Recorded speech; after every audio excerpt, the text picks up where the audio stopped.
जो आनंद सत्य प्रकाश विभू आणि आधार नामरूपास बुद्धी न जाणी आणि जाणीही त्यास तो अपार शुद्ध परमात्मा मीच असे. माझे अपार स्वरूप समुद्रावरती जणू तरंग ब्रह्मा विष्णू महेश गणपती चंद्रवरुण यम मिरविती देवी कुबेरही तैसेची. जो सर्वज्ञानी दयाघन मुनी हृदयी ज्याचे करीती ध्यान त्याचे बुद्धी उपाधी करून मिथ्या भान मजचे माझी होतसे.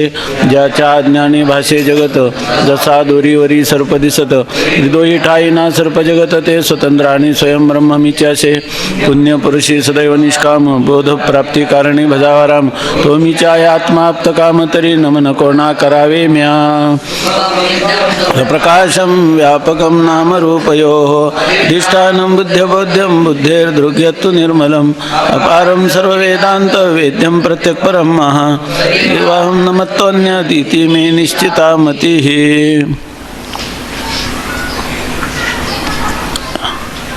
हे जे मूळ मंगलाचरण आहे आनंद सत्य प्रकाश विभू आणि आधार नामरूपास बुद्धी न जाणे आणि जाणेही त्यास तो अपार शुद्ध परमात्मा मीच असे. आणि संस्कृत मंगलाचरण आहे सुखम नित्यम स्वप्रकाशम. तर इथं सत्य शब्द आहे. इथं कोणता शब्द वापरला? नित्य. आहे की नाही? बुद्धी न जाणे आणि कुणी सांगू नका. बुद्धी न जाणे आणि जाणे ही त्यास. याच्याऐवजी काय केलं? कोणता शब्द प्रयोग केलेला आहे? मी तुम्हाला म्हणून दाखवतो ना. सुखम नित्यम स्वप्रकाशम व्यापकम नामरूपयोः अधिष्ठानम बुद्ध्यबोध्यम आणि बुद्धेर्दृक् असा शब्द वापरला आहे की नाही. आणि आधार नामरूपास याच्याऐवजी काय सांगितलं? अधिष्ठानम असं सांगितलं. बरोबर ना? अधिष्ठानम तो बुद्धबोध्यम बुद्धेर्दृक् यत्तो निर्मलम. पुढं काय? अपारम सर्व वेदांत वेद्यम. तर वर कुठं वेदांत वेद्य असा शब्द आलाय का? जो आनंद सत्यप्रकाश विभू आणि आधार नामरूपास बुद्धी न जाणे आणि जाणेही त्यास. कोणाला असं वाटेल की कोणती बुद्धी जाणू शकेल? वेदाचा आश्रय घेतलेली ना. कारण वेदाचा वेद प्रतिपाद्य वेदांताचा प्रतिपादन करण्याचा विषय कोण आहे? परमात्मा. म्हणून हा विचार स्वबुद्धीनं करू गेले तर मनोमार्गे गेला तो येथे मुकला. म्हणून वेदांत वेद्य आहे. म्हणून वेदांत वेद्य असं पण सांगितलं. वेदांताचा प्रतिपादनाचा विषय असणारा असं एवढे परिष्कार केले त्याच्यामध्ये ह्या मंगलाचरणामध्ये. कुठं? संस्कृत विचारसागरामध्ये. आणि ते एकदम तंतोतंत परंपरेशी शिष्टांच्या परंपरेशी जुळणार आहेत. आहे की नाही? लक्षात आलं? जो आनंद सत्यप्रकाश विभू आणि आधार नामरूपास बुद्धी न जाणे आणि जाणेही त्यास तो अपार शुद्ध परमात्मा मीच असे.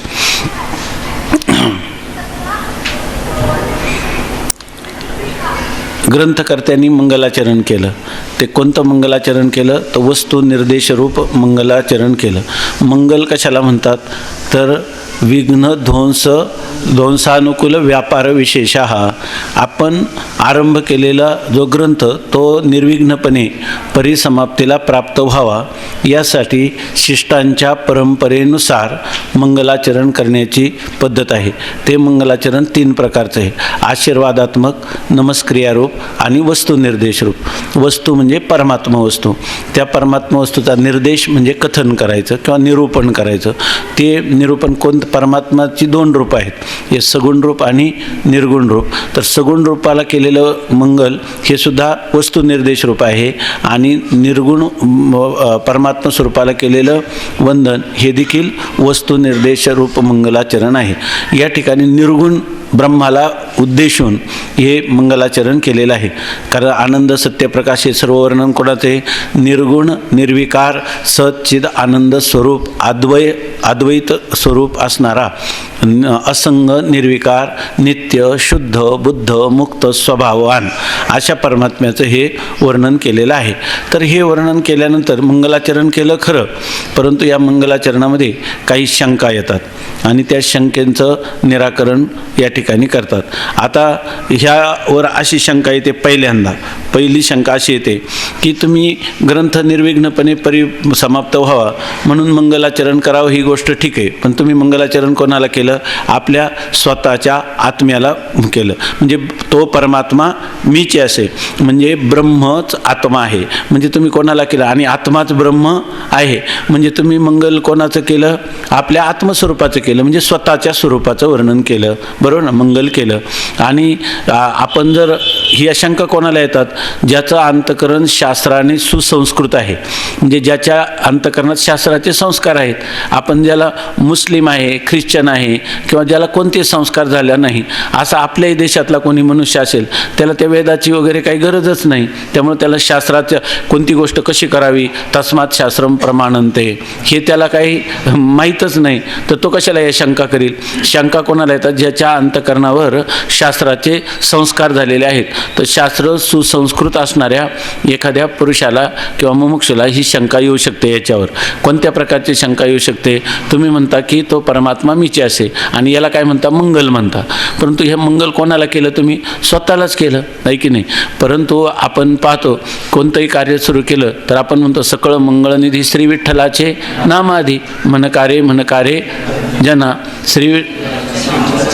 श्री विठ्ठलाचे नाम वाचे, पतित पावन साचे श्री विठ्ठलाचे नाम वाचे, बापर खुमादेवरू साचे श्री विठ्ठलाचे नाम वाचे.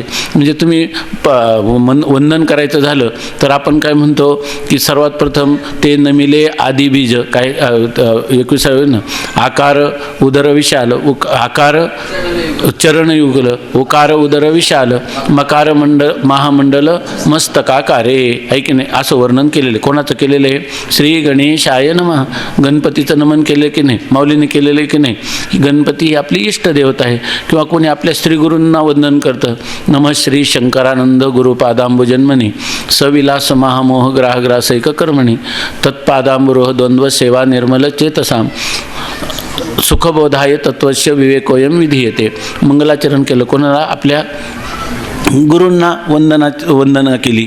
तसं या ठिकाणी कोणी भगवान शंकर ही सुद्धा विद्येची देवता आहे, तर त्या ठिकाणी आपण ओम नमः शिवाय असं म्हणायला पाहिजे, किंवा देवीला नमस्कार करायला पाहिजे, नमस्तस्यै नमस्तस्यै नमस्तस्यै नमो नमः. कोण? या देवी सर्वभूतेषु मातृरूपेण संस्थिता, नमस्तस्यै नमस्तस्यै नमस्तस्यै नमो नमः असं म्हणायला पाहिजे. किंवा विष्णवे नमः, भगवान विष्णूचं वंदन केलं पाहिजे. किंवा आता चतुर्थी काय होईल? ब्रह्मदेवाय नमः ना, ब्रह्मदेवाला काय केलं पाहिजे? आपण वंदन केलं पाहिजे. कारण जगताची उत्पत्ती करणारा ब्रह्मदेव आहे, जगताची स्थिती करणारा हा भगवान विष्णू आहे, आणि जगताचं प्रलय करणारी देवता कोण आहे? भगवान शंकर आहे. तसंच कुबेर ही धनाची देवता आहे. या ठिकाणी यम हा इंद्रियाची अधिष्ठात्री देवता आहे. कोणत्या इंद्रियाची? उपस्थ इंद्रियाची का गुदाची? यम गुदाची अधिष्ठात्री देवता आहे. त्या आपल्या शरीराच्या संरक्षक देवता आहेत, त्यांना नमन करावं. किंवा आपल्याला इंद्र सर्वांचा राजा आहे देवतांचा, त्याचं वंदन करावं. ब्रह्मा विष्णू महेशाचं वंदन करावं. ह्या सगळ्या देवता सोडून दिल्या आणि तुम्ही कोणाचं नमन करायला लागलं? गुरूंचं का होईना नमन वेगळ्या पद्धतीने करायला पाहिजे. ते सर्व सोडलं आणि नमन कोणाला करता? आपल्या स्वतःलाच नमन करतात. हे काही योग्य वाटत नाही. कोणाला शंका येईल? ज्याचा अंतःकरण सुसंस्कृत आहे, की ह्या जगताचे यतो वा इमानी भूतानी जायन्ते, ज्यांच्यापासून हे जग उत्पन्न होतं, ज्यांच्यामध्ये राहतं, ज्यांच्यामध्ये लीन होतं, अशा त्या परमात्म्याला नमस्कार केला पाहिजे, अशी आपल्याला शंका येते. तर ह्या शंकेचं उत्तर या पुढच्या ओळीमध्ये देतात. शंका लक्षात आली ना? आता उत्तर कसं देतात पहा. माझे अपार स्वरूप समुद्रावरती जणू तरंग ब्रह्मा विष्णू महेश गणपती सूर्य चंद्र वरुण यम मिरविती देवी कुबेरही तैसेची. माझे अपार स्वरूप समुद्रावरती, माझं जे म्हणजे त्यांनी काय रूपक केले? समुद्र. पण कोणता समुद्र हा कसा असतो? अथांग, व्यापक, गंभीर अशा स्वरूपाचा असतो, मोठा जलाशय. तर त्यांनी सांगितलं की माझं स्वरूप जे आहे, माझं स्वरूप हाच कोणी समुद्र आहे. माझं स्वतःचं स्वरूप समुद्रासारखं व्यापक आहे की नाही, देश काल वस्तू परिच्छेद रहित आहे की नाही, आणि ते एकच आहे की नाही, त्याच्यावर हे सर्व काय आहे, आध्यस्थ आहे सर्व, त्याच्यावर भासमान आहे. मूळ काय आहे, माझं स्वरूप जे आहे तो स्वरूपाचा समुद्र जो आहे तो व्यापक आहे. आणि त्या व्यापक समुद्रावर अपार आहे. अपार म्हणजे त्याचा पार किंवा त्याला मर्यादा किंवा त्याला परिच्छिन्न कोणीही करू शकत नाही, असा माझा अपार स्वरूप समुद्र आहे. आणि त्या माझे अपार स्वरूप समुद्रावरती, त्या समुद्रावर जसे तरंग असतात तसे या ठिकाणी काय आहे, माझे अपार स्वरूप समुद्रावरती ब्रह्मा, विष्णू, महेश, गणपती. ब्रह्मदेव, विष्णू, महेश म्हणजे भगवान शंकर आणि गणेश ह्या देवता माझ्या स्वरूपाच्या समुद्रावर असणारे काय हे तरंग आहे. कारण का, माझं स्वरूप हे व्यापक आणि त्याच्यावरच एकच उपाधी लागली की विघ्नहर्ता, विघ्न नाशन करणारी देवता गणेश आहे. हा एक त्याच्यावर काय हे तरंग. जगाचा लय करणारी देवता शंकर हा त्याच्यावरचा एक तरंग आहे. जगताची उत्पत्ती करणारा ब्रह्मदेव हा त्याच्यावरचा एक तरंग आहे. जगताचं पालन करणारा विष्णू हा सुद्धा त्याच्यावरचा एक तरंग आहे. मग आता सांगतात सूर्य. सूर्य म्हणजे कशाची देवता आहे? नेत्राची देवता आहे. परंतु ती सूर्यदेवता हा सुद्धा काय, नेत्राची अधिष्ठात्री रूपाने असणारी किंवा जगाला प्रकाश देणारी जी देवता आहे. ओम काय सवितुर वरेण्यम काय काय गायत्री मंत्रामध्ये सांगितलेले. तर तो भगवान सूर्यनारायण आपण म्हणतो ना, ओम सूर्याय नमः आपण म्हणायला पाहिजे. परंतु या ठिकाणी सूर्यनारायण हा सुद्धा माझ्या समुद्रावरचा संपूर्ण जगाला प्रकाशक देणारा किंवा कशाची देवता आहे? बुद्धीची, नेत्राची देवता, नेत्राचे संरक्षण करणारी ही देवता आहे. तर ती सुद्धा एक तरंगच आहे की नाही. माझ्या स्वरूप आपल्याला पाहिलं अधिष्ठाना वाचून आद्यस्थ पदार्थ आपल्याला भासेल का? नाही. निरधिष्ठान भ्रम होत नाही. मग अधिष्ठान कोण आहे? मी. सूर्य जरी भासला तर माझ्यावरचाच एक तरंग आहे की नाही. या ठिकाणी नेत्राची अधिष्ठात्री देवता, नेत्र ही उपाधी लागली की नेत्राची अधिष्ठात्री देवता एवढी उपाधी लागली की त्याला काय म्हणतात? सूर्य म्हणतात. तसंच चंद्र. चंद्र ही मनाची देवता आहे. म्हणजे मन उपाधी लागून जे काही त्या मनाचं संरक्षण करणारी देवता आहे ती सुद्धा मूळ कोणावर आहे? माझ्या स्वरूपावर आहे. नंतर वरुण. वरुण कशाची देवता आहे? रसनेंद्रिय. रसनेंद्रियाची देवता आहे. किंवा वरुण म्हणजे काय? ह्या सृष्टीमध्ये वर्षाव करणारी म्हणजे पाऊस पाडणारी अशा प्रकारची जी देवता आहे ती सुद्धा कोणावर आहे? माझ्या स्वरूपावर या ठिकाणी आहे. आणि यम. यम ही गुदात देवता आहे. तर गुदा ह्या उपाधीला घेऊन त्याचा संरक्षण करणारी देवता कोण आहे? यम आहे. हे माझ्यावर तरंग कुठे मिळवतात? समुद्रावर. तसंच माझ्या स्वरूपावर हे ब्रह्मा, विष्णू, महेश, गणपती, सूर्य, चंद्र, वरुण, यम मिरविती तरंग शोभतात. तैशेची म्हणजे समुद्रावर जसे तरंग त्याचप्रमाणे माझ्या स्वरूपावरती हे तरंगच आहेत. म्हणून त्यांनी सांगितलं की मी कसा आहे? अखंड आहे. नंतर मी चित स्वरूप आहे. चित स्वरूप अखंड असणारा जो समुद्र, त्या समुद्रावर हरी, हर, ब्रह्मा, इंद्र, चंद्र, वरुण, यम इत्यादी यांनी हे एवढ्या देवता आहेत का? आपल्याकडे 33 कोटी देवता सांगितल्यात. पण सगळ्या देवता कोणावर आहे? माझ्या स्वरूपरूपी समुद्रावर. अखंड चिदांबोधी. आंबोधी म्हणजे समुद्र.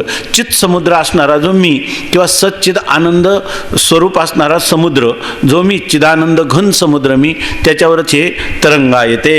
म्हणजे हे सगळे तरंग आहेत.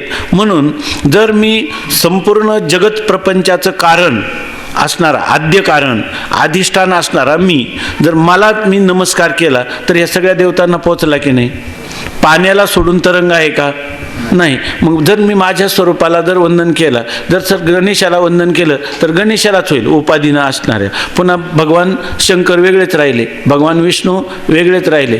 पण जर मी माझ्या स्वरूपाला वंदन केलं तर ते सगळ्यांना पोचेल की नाही? तो केलेला नमस्कार सर्वांनाच त्या ठिकाणी पोचेल. तेव्हा माझं वंदन करणं हे उचित आहे का अनुचित आहे? मग तुम्ही जी शंका घेता की तुम्ही देवतांना वंदन करायला पाहिजे होतं, देवतांना वंदन झाल्यासारखंच आहे. कारण शते पंचाशत न्याय म्हणजे एक मनुष्य म्हटला की मला 50 रुपये पाहिजे आणि त्याला दिली 100 रुपयाची नोट, तर म्हणलं 50ची कुठे? अरे 100मध्ये 50 अंतर्भूत झालेच की नाही. तो म्हणतो की सर्वात मोठा पाय कोणता असतो? हत्तीचा पाय दिला. तो म्हणतो उंटाचा, म्हशीचा, बैलाचा पाय तो नाही सांगितला. अरे सगळ्यांचे पाय त्याच्यामध्ये अंतर्भूत झाले. हस्तिपदे सर्वपदम निमग्नम किंवा शते पंचाशत असा न्याय आहे.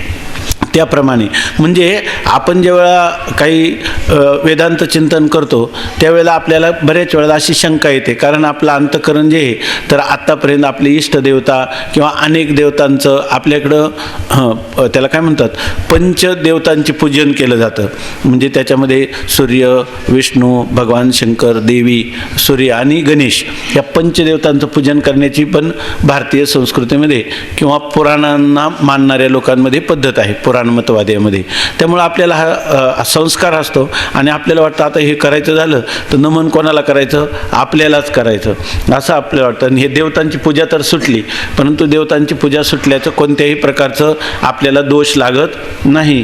कारण वेदांत सांगतो की अधिष्ठानाला तुम्ही वंदन केलं किंवा तुम्ही अधिष्ठान रूप झाले की सर्व हे तुमच्या स्वरूप समुद्रावरचे तरंग आहेत. म्हणून ते म्हणतात की या ठिकाणी सर्व देव हे काय माझं कार्य आहे आणि मी त्यांचं काय मूळ आद्य कारण आहे. आपण परवा चिंतन केलं, ओम नमोजी आद्या म्हणजे जे सर्वांचं कारण आहे पण त्या कारणाचं कोणी कारण नाही.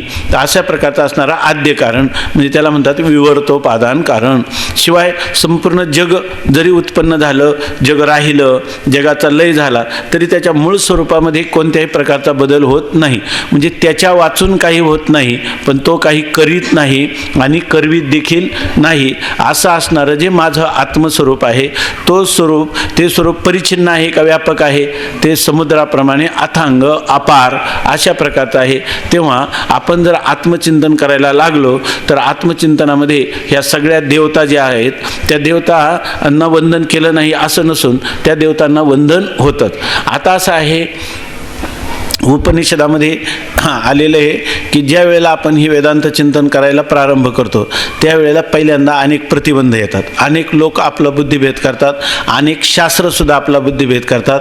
आपल्यालाही मूळचे द्वैताचे संस्कार असतात आणि त्यामुळं आपल्याला असं वाटतं की हे करावं की नाही किंवा याच्यामध्ये काही काळ हे करावं. आणि तुम्ही तर म्हणता वेदांत वाक्येषु सदा रमंतो. नित्य जर आम्ही वेदांताचं चिंतन केलं तरी ह्या देवता ज्या आहेत ज्या आपल्या इंद्रियांचं संरक्षण करत असतात त्या देवतांचं तर आपण कोणत्याही प्रकारचं कृतज्ञता याच्यामध्ये ठेवतो की नाही? कारण आपण तर नेहमी त्यांना काय समजतो? मिथ्या समजतो. आणि अधिष्ठान रूप असणारा आत्मा तोच एक सत्य आहे. सत्यतू सत्यतू सत्यतू विठ्ठला कागा हा दाविला जगदाकार, रूप नाही त्याशी ठेवेले नाम, वावगाची श्रम वाढविला. तुका म्हणे कागा झालाशी चतुर, होस्ताशी निसुर किंवा निष्ठुर निर्विकार.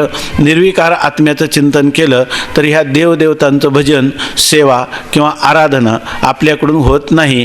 त्यामुळे हे योग्य आहे की नाही अशी आपल्याला बऱ्याच वेळेला शंका येते. आणि अशा वेळेला द्वैताचे संस्कार असं एकच दर्शन आहे वेदांत दर्शन किंवा केवळ अद्वैत दर्शन. तेच फक्त सांगतं की तुम्ही वेदांताचं चिंतन करा, त्याच्यामध्ये शते पंचाशत न्याय येतो.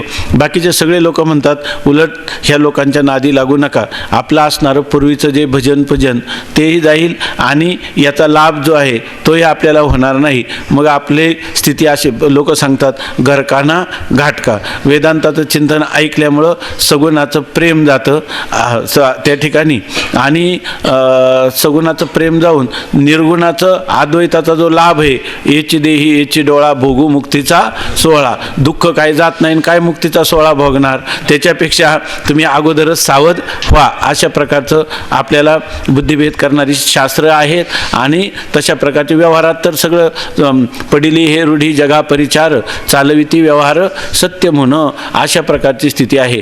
म्हणून या ठिकाणी आपल्याला अशा प्रकारच्या शंका येणं साहजिक आहे. पण त्याचं उत्तर त्यांनी सांगितलं की आपण जेव्हा अधिष्ठानाला वंदन करतो तेव्हा ते सर्व देवदेवतांना प्राप्त होतं. दुसरी गोष्ट उपनिषदामध्ये सांगितलं की प्रथम जेव्हा आपण इकडं प्रवृत्त होतो तेव्हा अनेक प्रकारचे प्रतिबंध येतात. आता हे प्रतिबंध कोणतंही परमार्थिक साधक फरक योगाचं साधन करू किंवा निष्काम कर्माकडं, उपासनेकडं किंवा तत्त्वज्ञानाकडे प्रवृत्त झाला तरी त्याच्या जीवनात येतच असतात. त्याचं कारण असं आहे, तो जर तंतोतंत कर्म करायला लागला तर त्या निष्काम कर्मातून त्याचं अंतःकरण शुद्ध होईल. तो तंतोतंत उपासनेकडे प्रवृत्त झाला की त्याचं अंतःकरण स्थिर होईल. आणि तंतोतंत जर तो तत्त्वज्ञानाच्या चिंतनाकडे, श्रवणादी साधनाकडे प्रवृत्त झाला तर त्याला तत्त्वज्ञान होईल. आणि तत्त्वज्ञान झालं का तो काय म्हणायला लागेल, तो अपार शुद्ध परमात्मा मीच असे. मग त्या देवदेवतांना कोण विचारेल, आहे की नाही? मग तो देवदेवतांचं भजन करील का? आता करणार नाही. त्यामुळं त्याच असणाऱ्या इंद्रियांच्या अधिष्ठात्री देवता एक प्रकाराने त्याला असहकार पुकारतात आणि त्याला योग्य साधना, त्याच्या मनात भ्रम होतो मग की अरे मी कर्म करायचं. सगळे लोक कर्म करतात आणि कर्माचं फल, कोणी पुत्रकामेष्टी याग करतं पुत्राच्या इच्छेने, कोणी धनाच्या इच्छेने करतं, कोणी पाऊस पडण्याच्या इच्छेने करतं, त्याला कोणता कारिरी याग, कोणी शेण याग करतं आपल्या शत्रुनाशनाच्या दृष्टीनं. वेदामध्ये हे सगळं सांगितलं म्हणजे ते खरंच आहे की नाही? मग आपली जी जी कामना आपल्या अंतःकरणात उत्पन्न होईल त्या कामनेची पूर्ती करण्यासाठी आपण सकाम अनुष्ठान करायला पाहिजे असं वाटतं त्याला. निष्काम कर्मानुष्ठानापासून तो दूर होईल अशा प्रकारे त्याच्या इंद्रियांच्यामध्ये अनेक प्रकारच्या क्षोभ, कामना त्या ठिकाणी उत्पन्न होतात. परंतु तो जर त्याच्यावरच आरूढ राहिला तर पुढं त्याच देवता त्याला मदत करतात. उपासनेमध्येही करतात, निष्काम उपासनेमध्ये, निष्काम कर्मामध्ये आणि निष्काम आपलं यथार्थ तत्त्वज्ञान प्राप्त करण्यासाठी जेव्हा तो प्रयत्नशील होतो तेव्हा अगोदर त्याला हे सगळे प्रतिबंध येत असतात. लोक तर फार सांगतात त्यांच्या गावा नका जाऊ, त्यांचे तोंड नका पाहू, ह्या अद्वैताच्या नादी तुम्ही अगोदरच लागू नका असं सांगण्यापासून लोक असतात. आणि त्यावेळेला आपल्याला जो सात्विक धैर्य असेल तरच आपण त्या ठिकाणी टिकू शकतो. परंतु या ठिकाणी धीर धरी रे धीरापोटी फळे उत्तम गोमटी.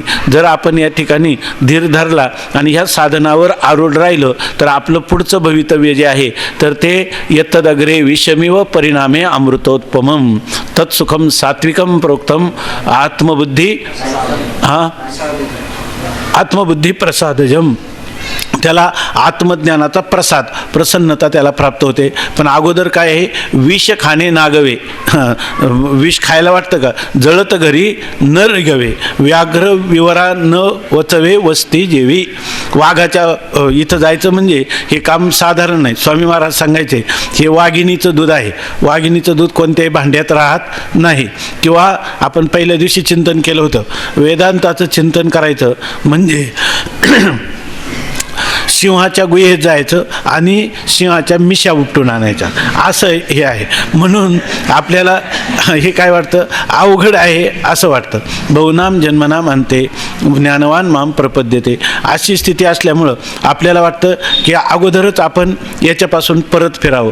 पण जो कोणी धैर्यशाली पुरुष सात्विक धैर्य धारण करून याच्यामध्ये आगेकूच करील, ऐक नाही, पुढं पुढं जात राहील तर त्याला मात्र रसाळ अशा प्रकारचं मी जन्मा आलियाचे आजी फळ झाले साचे. त्या ठिकाणी त्याला खरं फळ काय होईल तर परमात्म्याची उरावरी भेट होईल, म्हणजे परमात्म्याचा साक्षात्कार होईल अशा प्रकारची स्थिती. तेव्हा आता बघा, हे सुद्धा सांगणारं कोण आहे? शास्त्रच आहे की नाही? ब्रह्मा विष्णू महेश गणपती हे माझ्या स्वरूपात तरंग आहे. आणि हे सुद्धा शास्त्रकारच सांगतात की नाही, अरे ब्रह्मा विष्णू महेश कसे तरंग, त्यांची प्रार्थना केली तर ते तुला तुझे योग्य गोष्टींची उत्पत्ती करतील, तुझ्यासाठी त्याचं संरक्षण करतील, ज्या प्रतिबंध आहे त्याची निवृत्ती करतील. याचा अर्थ ह्या देवतांची स्तुती केलीच पाहिजे असं सांगतील की नाही? बरोबर आहे ना? मग दोन्ही शास्त्रांनी सांगितलं. पण माणसाचं काय आहे की जे अनुकूल असेल ना त्याला शास्त्र म्हणतो, प्रतिकूल असलं की नको म्हणतो. तेव्हा या ठिकाणी पाप कोणी पाहिले, पुण्य कोणी पाहिले, स्वर्ग कोणी पाहिला, नरक कोणी पाहिला, सगळ्या परोक्षच गोष्टी की नाही. कशावरून आपली श्रद्धा बसली? शास्त्रवचनावरून, आहे की नाही? मनुष्याने त्या परमात्म्याची मी भक्त तू देव असं म्हणून त्याची आराधना करावी हे कोण सांगतं? शास्त्र. आणि ते असणारं जे परमात्म स्वरूप आहे ते तुची असे तत्वमसी महावाक्य कोण सांगतं? शास्त्रच सांगतं. मग ते ते खोटं का?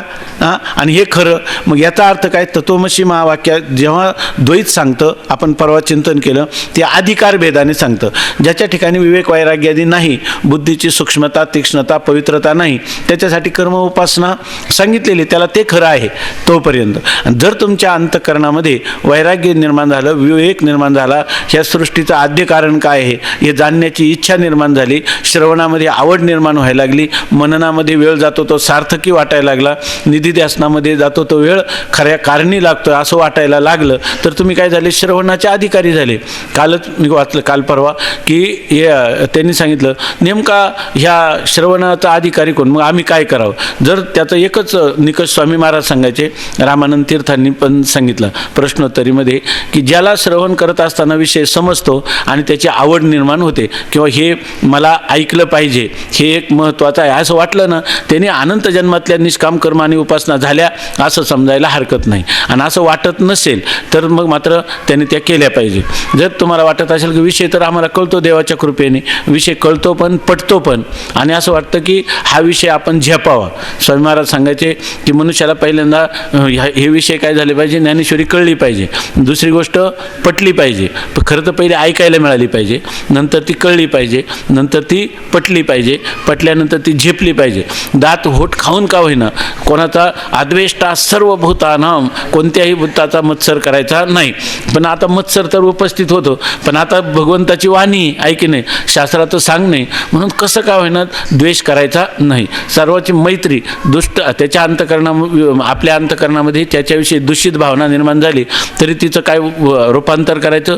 दूषित नाही करून द्यायचं, त्याचा अमत्सराचा भाव अंतकरणामध्ये निर्माण करायचा. असं दात होठ खाऊन का होईना आपण ते जर आचरणात आणू शकलो तर समजायचं आपल्याला हे झेपलं.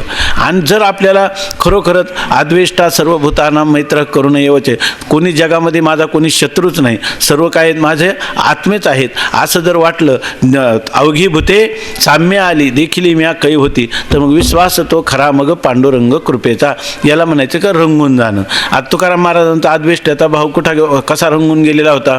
मंबाजीबानी काठीनं मारलं, आणि तुकाराम महाराज तेलाची वाटी घेऊन आज कीर्तनाला का आले नाही म्हणून त्याच्या घरी जाऊन त्याच्या हातपाय चेपून त्याला विश्राम व्हावा अशी त्यांनी इच्छा केली. हे कळल्याचं प्रतीक आहे का? पटल्याचं प्रतीक आहे का? झेपल्याचं प्रतीक आहे का? रंगल्याचं प्रतीक आहे? रंगून गेलेले. त्यांना शत्रुमित्र भाव नाही. आम्हाला सगळेच्या सगळे काय आहेत? आमचे आमचा आत्माच आहे अशा प्रकारचा भाव, याला म्हणतात रंगून जाणं. म्हणजे वेदांत कळला पाहिजे, पटला पाहिजे आणि झेपला पाहिजे आणि रंगून जायला पाहिजे. मग जर आपल्याला श्रवणात प्रवृत्ती होत असेल आणि त्या प्रवृत्ती होऊन आपण जर त्या ठिकाणी ऐकण्यात जर रममान होत असेल तर याचा अर्थ आपली ही निष्काम कर्म आणि उपासना पूर्वीच झालेली आहे असं समजण्यास हरकत नाही. असं शास्त्राचं, संतांचं, सगळ्यांचं मनोगत आहे. आणि त्याप्रमाणे आपलं चिंतन याच्यासाठी चाललं होतं की ही गोष्ट आपल्याला ऐकल्यावर कशी तरी वाटते. माझ्या अपार स्वरूप समुद्रावरती जणू तरंगम ब्रह्मा विष्णू महेश गणपती सूर्यचंद्र वरुण यम रविती देवी कुबेरही तैसेचे. या ठिकाणी त्यांनी लिहिलं की यश ज्ञानम ज्ञान तप असं लिहिलं. यश ज्ञानमयम तपहा. श्रुती सांगते ज्ञान हेच काय आहे? तप आहे. एका अंगुष्ठावर उभं राहणं हे काय तप आहे? हे काही श्रेष्ठ तप नाही. जर आपण सर्व जगताचं अधिष्ठान असणारं ब्रह्म ते जर आपण आत्मत्वाने जाणलं तर हे सगळ्यात मोठं तप आहे. आणि ब्रह्मस्वरूपावरच त्या ठिकाणी कुबेर आहे का नाही? धनाची देवता कुबेर त्याच्यावर आहे. आणि जर तुम्ही खऱ्या अर्थाने ज्ञानामध्ये हे केलं तर तुम्ही कुबेराची सुद्धा उपासना झालीच की नाही? हां, आणखीन एक गोष्ट मला वाटतं अगोदर सांगितलं होतं की ह्या सगळ्या देवता अगोदर प्रतिबंध करतात आणि जेव्हा साधक त्याला न जुमानता पुन्हा पुढं जात राहतो त्यावेळेला ह्या सगळ्या देवता काय करतात? त्याला मदत करतात. कारण का? तर सगळ्यांचं देवाधी देव आदी अधिष्ठान कोण आहे? परमात्मा. तो हा देवाधी देव आहे की नाही? बळीया माझा पंढरीराव. जर त्याची आपण उपासना केली तर आपण काय होतं? आपल्या अधिष्ठानाची उपासना केली तर सगळ्या ठिकाणी जातं. त्यांनी लिहिलं की मूळ सिंचने सहजे शाखा पल्लव संतोषती. काय ओवी जाणतेने गुरु भजिजे तेने कृतकार्य होईजे जैसे मूळ सिंचने सहजे शाखा पल्लव संतोषती. वरवर शाखांना खांद्यांना पाणी घातलं, पानांना पाणी घातलं तर त्या ठिकाणी ती पानं टवटवीत होतील का? मुळाला पाणी घातलं पाहिजे. मग आता आपण ब्रह्मचिंतन करतो, आत्मचिंतन करतो, हे कुठं पाणी घालतो? मुळाला. आणि जे लोक ह्या देवतांच्या उपासना करतात ते पाणी कशाला घालतात? शाखांना किंवा पर्णांना, आहे की नाही? मग त्यांचं अगोदर सफल होईल का आपलं अगोदर सफल होईल? हे युक्ती नाही का? हे कळलं का पटलं?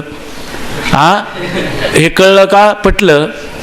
काही नुसतं युक्तीनं बोलणं आहे का? हे खरंच आहे? खरं आहे की नाही? म्हणजे आपल्याला काय झालं? पटलं, आहे की नाही? आता फक्त काय करायचं?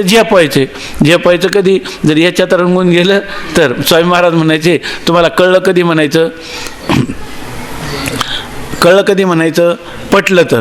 पटलं कधी म्हणायचं? झेपलं तर. आणि झेपलं कधी म्हणायचं? रंगून गेले तर. हे फलावरून त्याची कल्पना आहे, याला म्हणतात फलबल कल्प्य.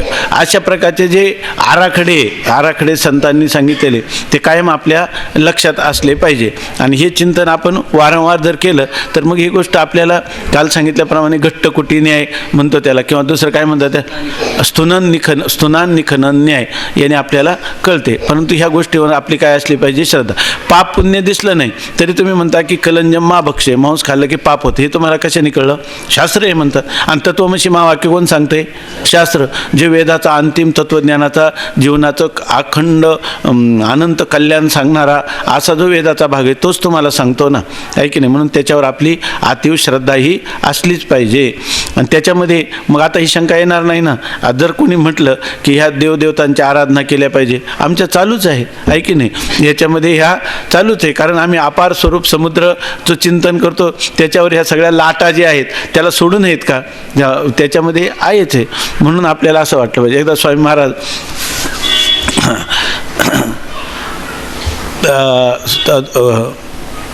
ब्रह्मलीन महाराज आजारी होते आणि स्वामी महाराज म्हटले की त्यांना भेटायला जायचं, लगेच जायचं म्हटले. गेले तिथं. आम्ही गेल्यावर तिथं महाराज एकदम एक अशा टायरमध्ये बसलेले होते. त्यांचा जो सेवक होता तो आजारी होता, त्यामुळे महाराज एकटेच बसलेले होते. आणि मग स्वामी महाराज गेल्यानंतर ते म्हटले, त्यांना खूप आनंद झाला, मला दर्शन घेऊ द्या. स्वामी महाराजांनी त्यांचं दर्शन घेतलं. त्यांनी दर्शन घेतलं. स्वामी महाराजांना ते म्हणे माझ्या डोक्यावर हात ठेवा. मग स्वामी महाराजांनी डोक्यावर हात ठेवला, त्यांच्या पाठीवरून तोंडावरून हात फिरवला. आणि मग ते म्हणे आता मी आपली काय सेवा करू? त्यांनी सांगितलं. त्यांना वाटलं की काय आता सोहळ्यातली त्यांची मधुकरी असते, भोजनाची वगैरे व्यवस्था करावी लागेल, म्हणून त्यांनी विचारलं काय सेवा करू? तर ते म्हटले, स्वामी महाराज त्यांना म्हटले सेवा काय? म्हणे म्हणा विठ्ठल विठ्ठल मुखी आम्ही तेने सुखी. ते म्हणले तुम्ही विठ्ठल विठ्ठल म्हणा, म्हणजे आम्हाला त्यांच्याच आनंद आहे. स्वामी महाराज विरक्तच संन्यासी होते त्यामुळं. तर महाराजांनी त्यांना दिलेलं उत्तर असं दिलं, ते म्हणे ती तर चालूच आहे. ऐक ना, ती तर चालूच आहे.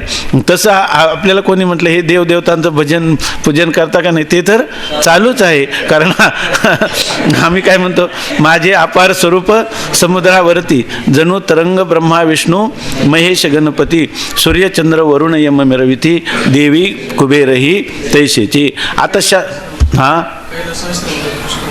काय हां त्याच्यामध्ये हो, याच्यामध्ये कैलास आश्रम म्हणून जो भारतात विख्यात आश्रम आहे, त्यांचे दोन्ही आचार्य आपल्याकडे येऊन गेलेले अष्टादशा करून, विद्यानंद स्वामी आणि दिव्यानंद स्वामीजी, दोघांनी इथं अष्टादशा केलेल्या आहे गीता आणि उपनिषदावर. तर तिथला इतिहास असा आहे की स्वामी विवेकानंद, स्वामी रामतीर्थ त्या आश्रमात शिकलेले. आजपर्यंत वेदांताची जी विद्या किंवा ब्रह्मविद्या तिथं आजपर्यंत प्रवाहित आहे.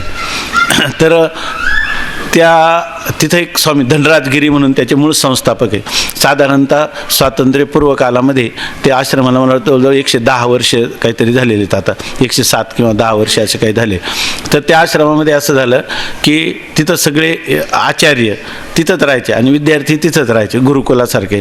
आणि ते एक टेकडीवर येतो आश्रम ऋषिकेशला. तर त्या टेकडीवर ते प्रत्येकाने आपल्या कुट्या केल्या होत्या थंडीमध्ये. तिथले फार वातावरण आजही खूप चांगले. तर तिथं ते सगळे विद्यार्थी ते ते राहायचे आचार्य, आणि त्यांचे सकाळपासून पाठ सुरू व्हायचे, 12 वाजेपर्यंत पाठ चालायचे.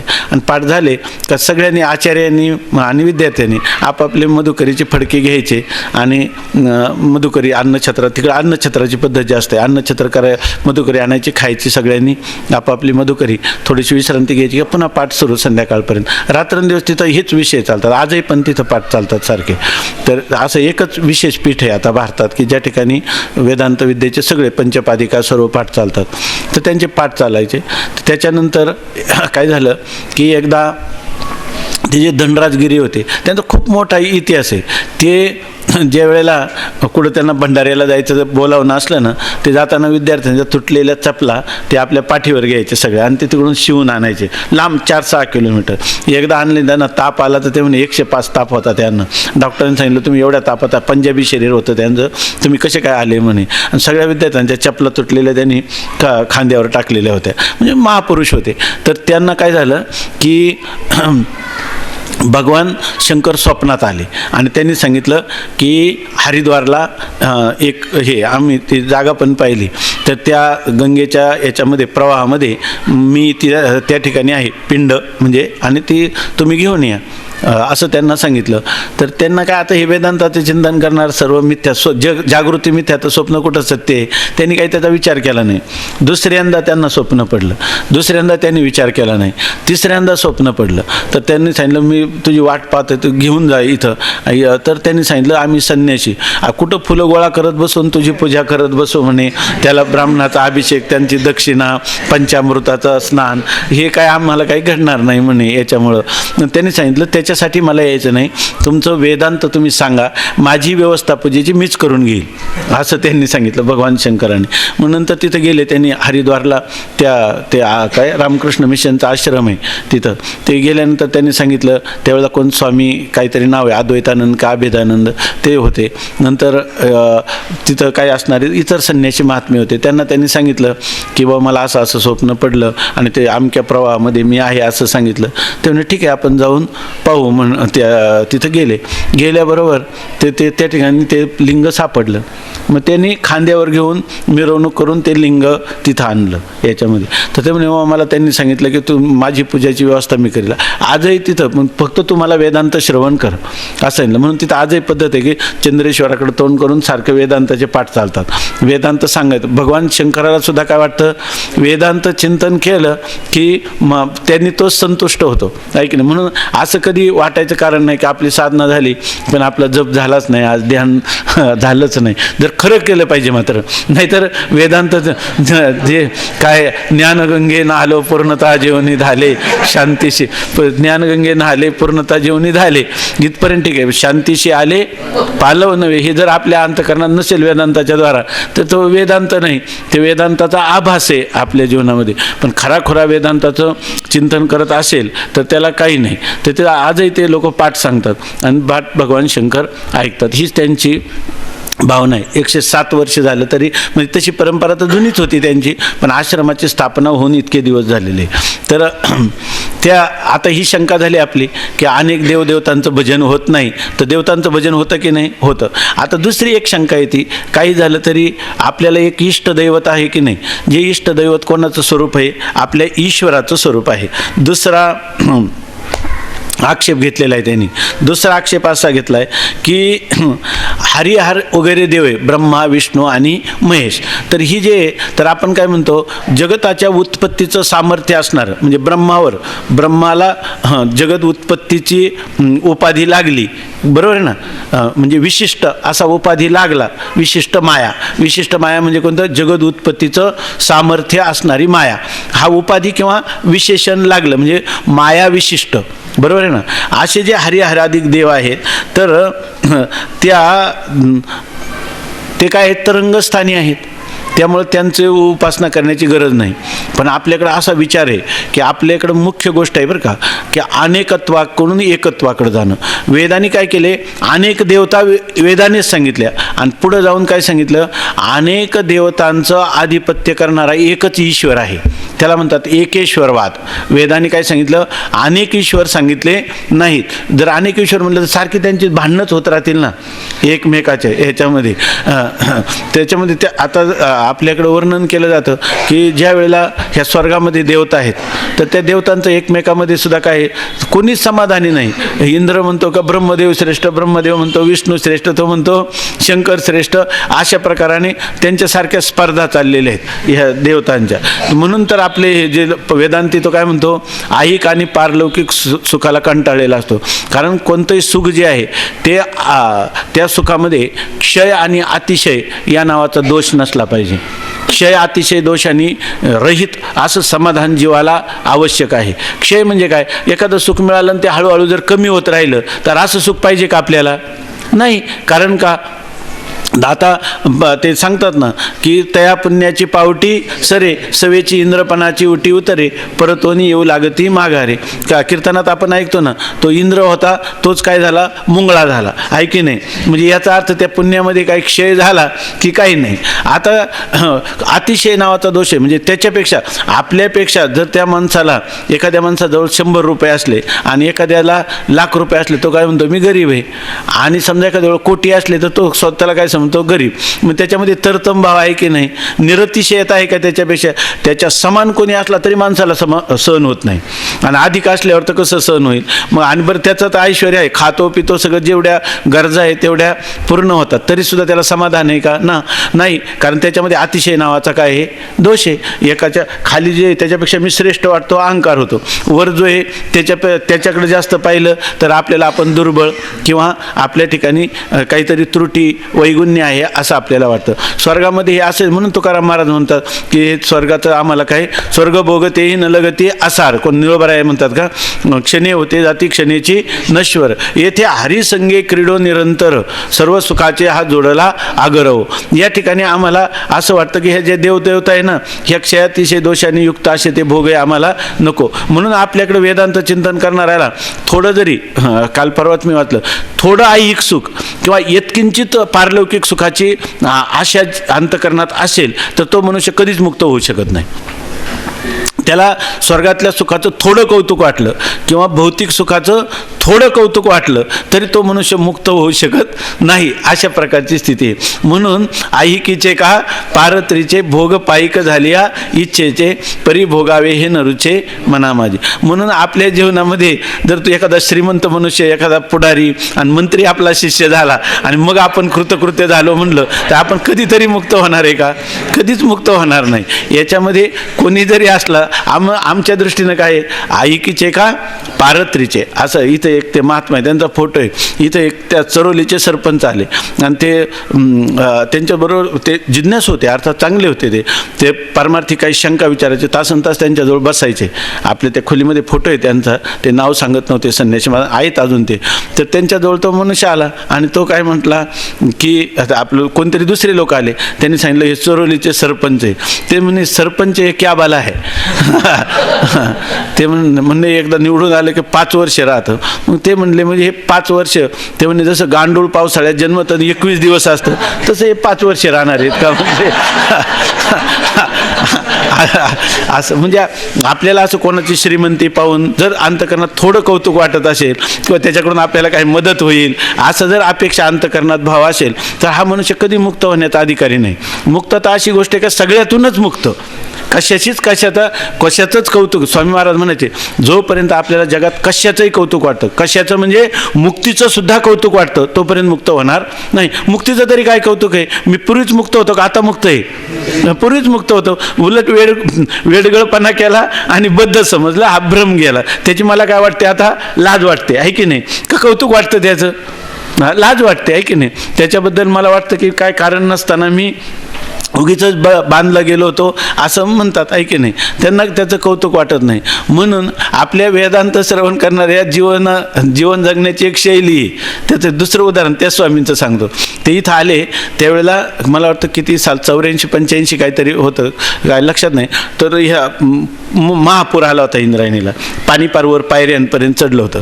तर त्यावेळेला तिथं भक्ती सोपान नवीनच झाला होता.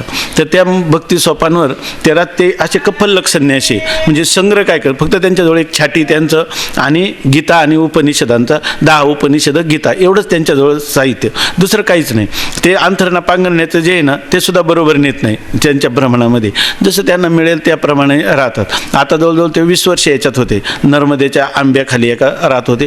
तिथं सत्संग वेदांत योग वासिष्ठादी चांगल्या चांगल्या ग्रंथाचं वेदांताचं ते चिंतन सांगत होते. तो मालक आता काहीतरी थोडासा म्हटला त्यांना, ते काहीतरी ते आंबे तोडायला लागले त्या मालकाचेच, तर त्या मालकाने आंबे तोडून नाही दिले त्यांनी, की बा आम्ही इथं राहतो, त्यांच्या माणसांनी तोडून नाही दिले. तर ते लोक स्वामीजींकडून आले, ते म्हणे तसं नाही, आम्ही इथं राहतो तर आमचं काम आहे यांचं थोडं संरक्षण करणं, त्यामुळे त्यांना आणल्याशिवाय आम्ही तुम्हाला देणार नाही. तो मनुष्य होता त्या मालकाचाच कोण मेवणा कोणतरी, पत्नीचा भाऊ. ते पत्नीने सांगितले तर आमच्यावरच अन्याय करायला लागले, हे बरेच दिवस झाले म्हणे, यांना घालून द्या पहिल्यांदा.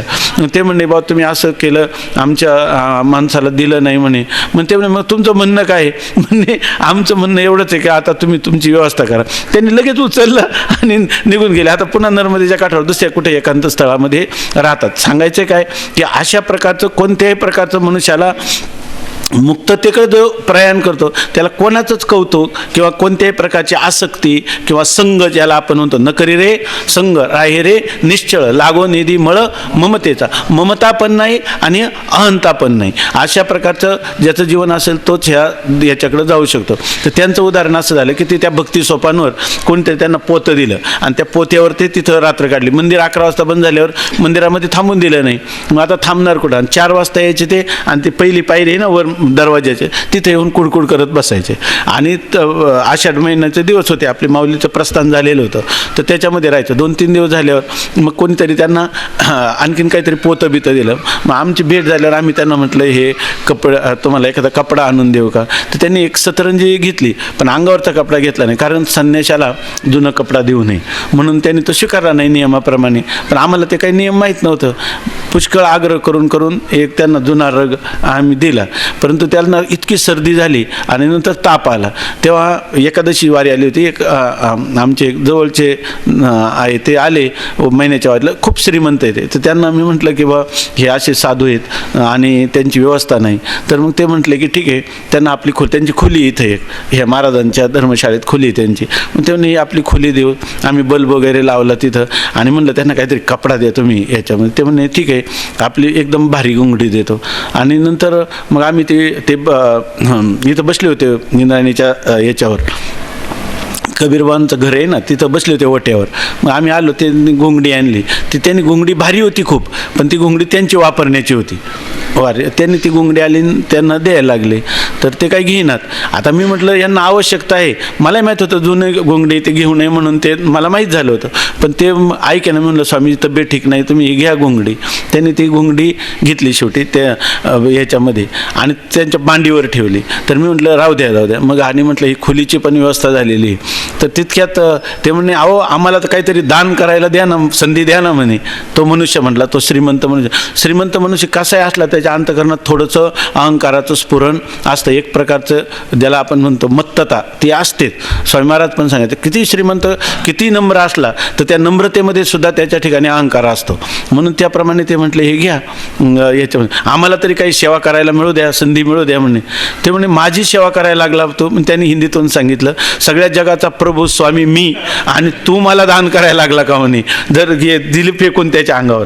त्याच्यानंतर आणि पुन्हा त्याच्या घरात त्याच्यानंतर 8 महिने होते, एकदा सुद्धा ढुंकून सुद्धा पाहिलं नाही त्यांनी. तिकडं सिद्ध भेटात दररोज जायचे, पण ही खोली कुठे आहे त्यांनी परत तपास केला नाही. पुढे त्यांची व्यवस्था झाली घासवायला, जिथं जोग महाराजांनी देह ठेवला तिथं त्या माणसाला प्रेरणा झाली, त्यांनी त्यांना खोली उघडून त्या हॉलमध्ये त्यांना ठेवलं. नंतर मंदिरातून त्यांना दररोज मधुकरी 2 टाईम सुरू झाले. नंतर त्यांना मॅनेजर दररोज ब्रह्मसूत्र ऐकायला असायचं आणि त्या मॅनेजरला आम्ही पण तिथं ऐकायला जायचो. ब्रह्मसूत्र त्यांनी सांगितलं, अध्यात्म रामायणातला कोणती गीता, रामगीता, ते सगळं प्रकरण सांगितलं. आणि ते सांगत असताना त्यांना दररोज अर्धभर त्यांना म्हणजे असं होतं, तुम्ही जर सांगितलं ना पुस्तक आणायला तर ते पुस्तक नवीन आणून दिलं पाहिजे, सतरंजी नवी पाहिजे, शिवाय भारी पाहिजे, रग जो असेल तुम्ही दिला तर तो एकदम ब्लँकेटमध्ये हजारो रुपयाचं पाहिजे. सगळी व्यवस्था सगळं त्यांना, पेस्ट जी सर्वात भारी असेल ते तुमचा एकदा परिचय झाला का ते सगळं सांगायचं. ज्या दिवशी जायचं नाही इथून त्या दिवशी सगळं जसे तसे इथं ठेवून गेले. त्याने आपल्याला मधुकरीचं भांडं दिलेलं आहे अजून तुटलेलं, ते सगळं ते इथं ठेवून जायचे का चालले निघाले. जाताना असेच गेले ते. याच्यामध्ये ते पोतचं सुद्धा नव्हतं त्यांना, येताना जाताना सुद्धा तसेच गेले. मग अशी माणसं जे ते कोणाची संग ठेवतील, कोणाची आसक्ती ठेवतील. आणि असं जीवन जर असलं तर वेदांताचं फल आहे ते म्हणून. नाही तर थोडंसं जितक्या प्रमाणात आपल्या ठिकाणी असेल तेवढ्याच प्रमाणात, जेवढं आपल्याजवळ वस्तू घेण्यासाठी जेवढे पैसे असतील त्याच प्रमाणात, नाही तर भारी वस्तू मागितली आणि पैसे कमी कशी मिळणार, त्या तशा प्रकारचं हे. तर आता आपल्याला ह्या सगळ्या देवदेवता ठीक आहे, परंतु आपल्याला असं वाटतं की परमात्मा जो आहे एक, आपलं हे चिंतन चाललं होतं का एक ईश्वरवाद. श्रुतीने अनेक देवता सांगितले, आपल्याला आस्तिक केलं. हळूहळू त्या सगळ्या देवतांची नियामक देवता जी आहे त्याला म्हणतात ईश्वर. आता तुम्ही म्हणाल मग ब्रह्मा विष्णू महेश म्हणे, आता ईश्वर नावाचं कुठून आणलं, आहे की नाही. तर एकच तत्व आहे, त्या तत्वाच्या ठिकाणी अशा शक्ती आहेत. एक शक्ती आहे उत्पत्ती निर्माण शक्ती आहे, एक स्थिती म्हणजे पालन शक्ती आहे, आणि एक तिच्या संहारक अशी शक्ती आहे. एकाच परमात्म्याला श्रुती सांगते त्यालाच ब्रह्मा विष्णू आणि महेश ही नाव येतात, ते दोन नाही. म्हणून जसं आपल्या संतांनी सुद्धा हा समन्वय सांगितला, हरिहरा भेद नाही करू नये वाद, एक एकाचे हृदय गोडी साखरेच्या ठाई, भेद काशी नाड एक वेलांटीचं आड. अशा प्रकार तुका म्हणे उजवे वाम भाग, तुका म्हणे एकचे अंग. आता कोणता वाद सांगितला, एकेश्वर वाद सांगितला का नाही. मग एकच ईश्वर आहे, त्या ईश्वरात ह्या संपूर्ण जगताची उत्पत्ती स्थिती पालन करतो. त्या ईश्वराला आपण शरण गेलं म्हणजे तोच काय जगताच्या उत्पत्ती स्थितीची लयाची देवता आहे.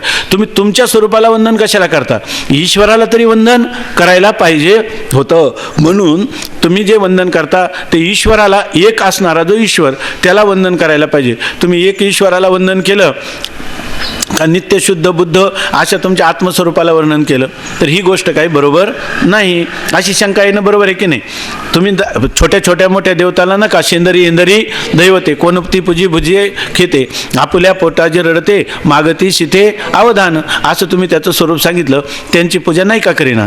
परंतु ह्या सर्वांचा सकळ काय बळीया माझा पंढरीराव, त्या पंढरीरावाचं म्हणजे ईश्वर स्वरूपाचं तर तुम्ही नमन करायला पाहिजे होतं की नाही. तुम्ही नमन हे कशासाठी केलं, अशी शंका बरोबर आहे का. शंका तरी बरोबर आहे का. शंका कळली का पटली. हा पटली. पण आता पण कायमची पटू देऊ नका, समाधान झाल्यावर सोडून द्या, आहे का नाही, कायम ठेवू नका. तर आता त्याचं उत्तर सांगतात. आता आम्ही म्हटलं असतं जसं आता सांगितलं ना, जैसे मूळ सिंचने सहजे शाखा पल्लव संतोषती, तसं जर तुम्ही ईश्वराला वंदन केलं असतं तर सगळ्या देवतांचं मंगलाचरण झालं असतं असं आम्ही म्हणतो. तर आता त्याच्यामध्ये त्याचा हे सांगतात ईश्वर, कारण काय आहे आपल्या दावादे विभूती योग आहे की नाही. एकाच परमात्म्याच्या विभूती आहे ना, त्याच्यामध्ये परमात्म्याने 75 विभूती सांगितल्या. आणि शेवटी काय म्हणतात, शेवटचा श्लोक काय आहे, यद्यद विभूतिमत्सत्वम श्रीमद ऊर्जितमेवा तत्तदैवावगच्छत्वम मम मम तेजोंश संभवम, असं सांगतात. मग एवढ्याच भगवंताच्या विभूती आहे का अनेक विभूती आहे. अथवा बहुनैतेन किं ज्ञातेन तवार्जुन विष्टभ्याहमिदम कृष्णम एकांशेन स्थितो जगत, माझ्या एकांशावर हे सगळं जगत आहे. अर्थात त्या जगतामध्ये समाविष्ट असणाऱ्या सगळ्या अधिष्ठात्री देवता ह्या देखील त्या परमात्म्यावरच अधिष्ठित आहे की नाही. मग त्याचं काय विभूती विशेष भवनम, ज्याचं विशेष रूपाने जे ना, कुठं ब्रह्मदेव झाला, कुठं विष्णू झाला, कुठं गणपती झाला, पण त्या परमात्म्याला वंदन केलं तर सगळ्या देवतांना मंगलाचरण होईल की नाही, होईल. म्हणून तुम्ही काय करायला पाहिजे होतं, तुम्ही मंगल हे ईश्वराचं करायला पाहिजे होतं, तुमच्या स्वतःच्या स्वरूपाचं करायला नको होतं. अशा प्रकारची शंका, बरोबर ना. आता या शंकेचं उत्तर देतात.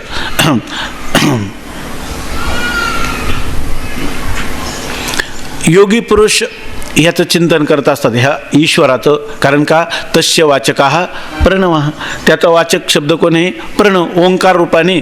ओंकाराने वर्णन आपलं चिंतन कोणाचं करतात, ईश्वराचं चिंतन करतात. परंतु आपण म्हणतो ना, योगी याची मानसे उमरडोनी जाय, म्हणजे योगी लोक काय करतात, त्या परमात्म्याचं चिंतन करतात. काय करतात तर तो परमात्मापासून जगत उत्पन्न होतं, जगताची स्थिती त्याच्यातच आहे, जगताचा लयही त्याच्यामध्येच. थोडं कंटाळल्यासारखं होतं का, नाही ना, नाही ना, विषयांतर नाही ना, विषयांतर नाही, हे विषयच चाललेला आहे आपला याच्यामध्ये. एक ओळी झाली ना बोलता बोलता आपली, आहे की नाही, तर बाकीचे उलट लवकर झाले, आहे की नाही. आता काही जास्त वेळ लागत नाही जायचा.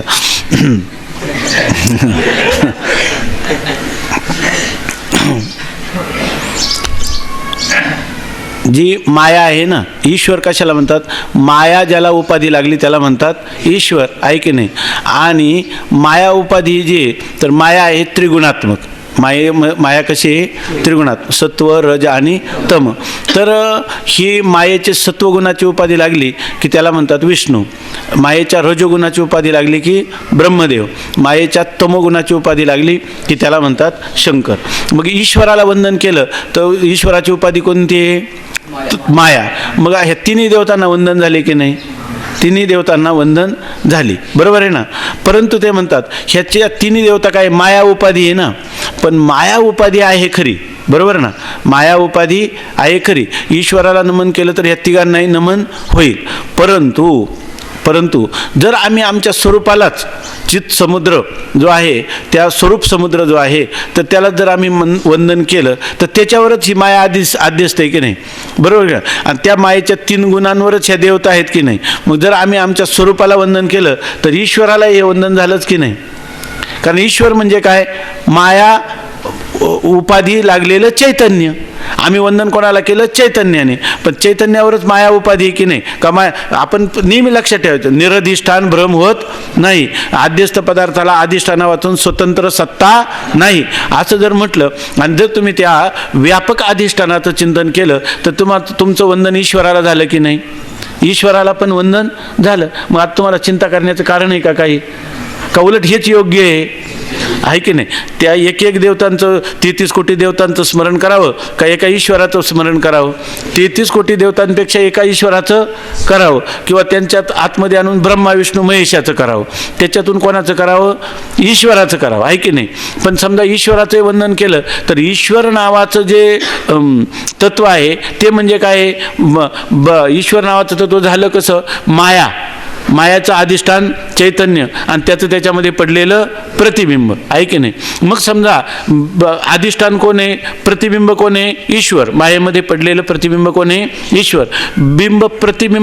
प्रतिबिंब हे बिंबाचं असतं की नाही? बिंब मुख्य असतं का प्रतिबिंब मुख्य असतं?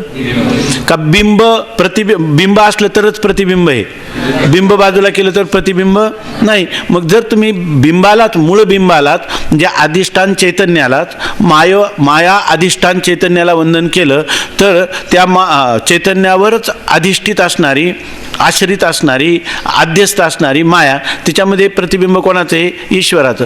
मग तुम्ही चैतन्याला नमन केलं तर ते नमन ईश्वराला पोचलं की नाही? पोचलं. मग आता तुम्हाला त्याचं तरी चिंतन करायची गरज आहे का? ईश्वराचं चिंतन होत नाही, असं सुद्धा करण्याची आवश्यकता नाही. म्हणून ते सांगतात की हा जो परमात्मा आहे त्या याच्यासाठी त्यांनी अनेक श्रुतीवचनं दिली, मी काही सांगत नाही सगळी, परंतु ही तर गोष्ट युक्तीनं सुद्धा आपल्याला कळते की या ठिकाणी जर आपण आपल्या स्वरूपाला वंदन केलं तर त्या आपल्या स्वरूपावर आद्यस्थ असणारी माया अधिष्ठान चैतन्य, माया अधिष्ठान चैतन्याचं मायेमध्ये पडलेलं प्रतिबिंब, याला म्हणतात ईश्वर. जीव कशाला म्हणतात? अंतकरणाचं अधिष्ठान चैतन्य आणि त्या अधिष्ठाना चैतन्याचं अंतकरणामध्ये पडलेलं प्रतिबिंब, यांना मिळून काय म्हणतात? जीव. मग जर जीवाने त्या चैतन्याचं स्मरण केलं तर त्या ठिकाणी ईश्वराचं स्मरण केल्यासारखं आहे की नाही? आणि देवदेवतांचं केलं की नाही? का सगळ्या 3 लोकांचं सगळ्यांचं स्मरण केलं? अरे देवदेवता काय बसून घेतल्या? किडा मुंगीपासून तर ब्रह्मदेवापर्यंत, हिरण्यगर्भापर्यंत सर्वांनाच त्याचा नमस्कार पोचला. का तेवढ्याच देवतांना पोचला? सर्वच देवतांना. म्हणून ब्रह्मज्ञानी पुरुषाचे सगळं जग काय करतं? तो पुरुष व्हावा वाटे जना, तुका म्हणे साठी गुणा. गुणा म्हणजे कोणते? हे गुण नाही, त्याच्या ठिकाणी आद्वेष्टान सर्वभूतानां मैत्रा. खरा गुण कोणता आहे? गुणांच्या आतीत असणारा निर्गुण परमात्मा मीच आहे, अशी जी त्याची स्वरूप स्थिती, हा खरा त्याचा काय आहे? गुण आहे. आणि ह्या गुणांमध्ये जो स्थित होईल, म्हणजे निर्गुण अवस्थेमध्ये जो स्थित होईल, गुणातीत जो होईल, तर त्याला काय आहे? सर्व जग त्याची अपेक्षा करतं. त्याला जगामध्ये कोणीही तो नसावा असं कोणाला वाटत नाही. व्हावा वाटे जना. म्हणून आपल्याला आत्मभाव, तुकाराम महाराज ऐसा पसरीनं भाव, या ठिकाणी आपला भाव जो आहे तो असा व्यापक करावा की अखंड सच्चिदानंद समुद्र, ब्रह्मसमुद्र तो कोण आहे? मीच आहे, असं जर म्हटलं तर या ठिकाणी हे जे मंगल आहे, हे मंगलाचरण कोणाला पोचतं? ईश्वराला देखील प्राप्त होतं, असं सांगतात. आणि आकाशात पतितं तोयम यथा गच्छति सागरम सर्व देव नमस्कारः केशवम प्रतिगच्छति. आकाशातून पडलेलं पाणी कुठं जाऊन मिळतं? सागराला. तसं तुम्ही जे अगोदर हे नमस्कार करतात ते सगळे जाऊन कोणाला प्राप्त होतात? ईश्वराला. परंतु मग तुम्ही म्हणा ईश्वराला प्राप्त होतात, मग ईश्वराच्या उपासना करून त्या सगळ्यांना प्राप्त होण्यापेक्षा त्याची प्राप्त करून ईश्वरालाच प्राप्त होतं. हे जरी खरं असलं तरी त्याचं उत्तर ज्ञानोबरायांनी दिलं ज्ञानेश्वरीमध्ये. पण हे सगळं खरं असलं परी काय जाणीवेविनं नाशिले असं काय जे कर्तव्य बुद्धीशी आले असं हे सगळं आहे. पण ज्ञान आहे का आपल्याला? हे केलेला नमस्कार अधिष्ठानाला पोचते याचं ज्ञान आहे का तुम्हाला? ज्ञान नाही. ज्ञान असतं तर केलेली कशाची पूजा कोणाची आहे? ईश्वराचीच पूजा आहे. समजून करता का न समजून करता?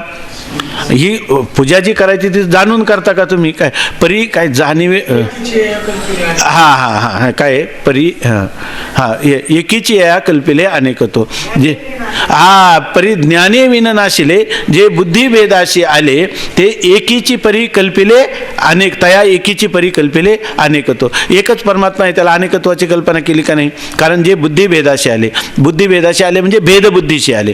हा देव वेगळा, हा देव वेगळा असं झालं. तुम्ही म्हणता का हे सगळ्या देवता परमात्मा स्वरूपच आहे? असं तुम्हाला ज्ञान नाही. म्हणून एक ईश्वराचं भजन केलं म्हणजे या सगळ्या देवतांना प्राप्त होतं, किंवा एका अधिष्ठानाचं चिंतन केलं की ते सर्वांना प्राप्त होतं. अशा रीतीनं याची मांडणी ते करून राहिले. म्हणून म्हणतात जो सर्वज्ञ आणि दयाघन मुनी हृदयी ज्याचे करीती ध्यान त्याचे बुद्धी उपाधी करून मिथ्या भान मजची माझी होत असे. तुम्ही म्हणताना तुम्ही कोणाला जो दयाघन असणारा परमात्मा आहे त्या हे जे तुम्ही अधिष्ठानाला वंदन करता त्याच्या ठिकाणी दया आहे का?